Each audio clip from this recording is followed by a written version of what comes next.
សួស្តីពុកម៉ែបងប្អូនទាំងអស់គ្នាមកថ្ងៃនេះមកបែបស្រុកស្រែច្បាស់ហ្មងថ្ងៃនេះស្រុកស្រែពិតមកបងមកមើលខ្ញុំធ្វើទាំងអស់គ្នាថ្ងៃនេះបានតែចុះយកមកស្លម្ជូរស្រែនេះ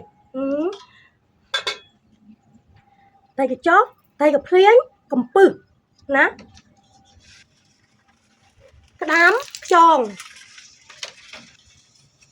សំខាន់ថ្ងៃនេះត្រួយអំពើដាក់បេះខ្លួនឯងហើយមានអីមិនអាប់ភៅហើយថ្ងៃនេះបន្លែ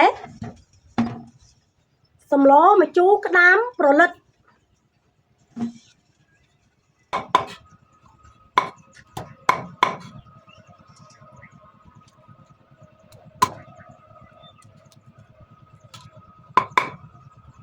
យកសាច់ពង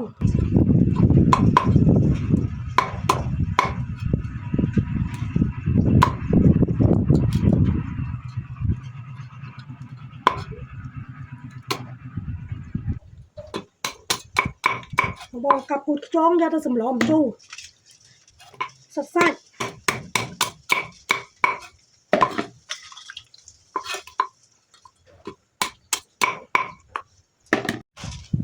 បងខៃយើងក្តាមយើងខ្យងយើងហើយចាប់ដាំសម្អាតទឹកវា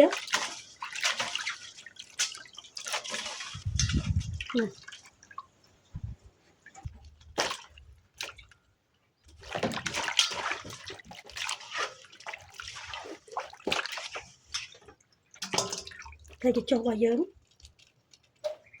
ទឹកកំពងបងផលិតនេះផលិតម្ដង1500អូតាមពិតថាបងខ្ញុំចង់និយាយរឿងផលិតនោះមួយ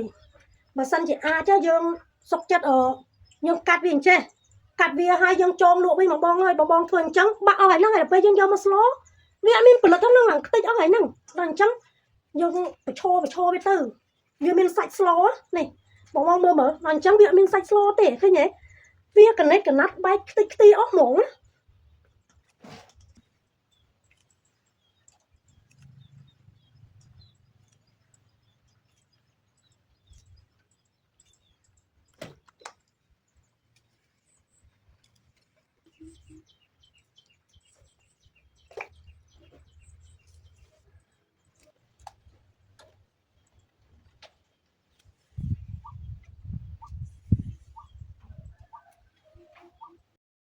ាបងទឹកសម្លពុះអីឥឡូវចាប់ដើមជ្រុំប្រហុកដាក់ចូលនេះប្រហុករបស់ខ្ញុំជ្រុំហើយខ្ញុំចាក់ចូល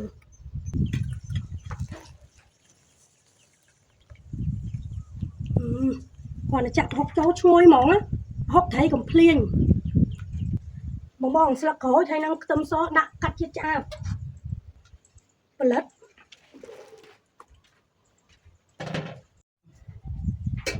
បងចាប់ដើមចាក់សាច់ចូលបងចាប់ដើមចាក់សាច់ចូលនេះ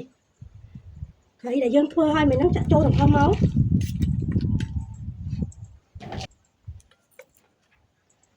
អំបិល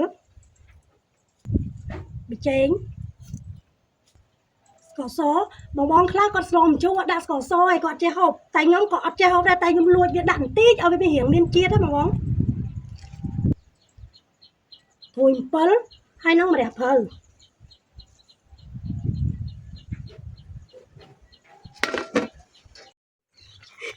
បងសម្លផលិតខ្ញុំឆ្អិននេះ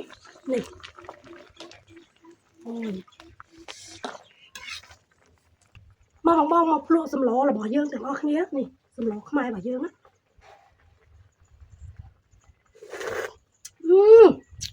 ជាតិ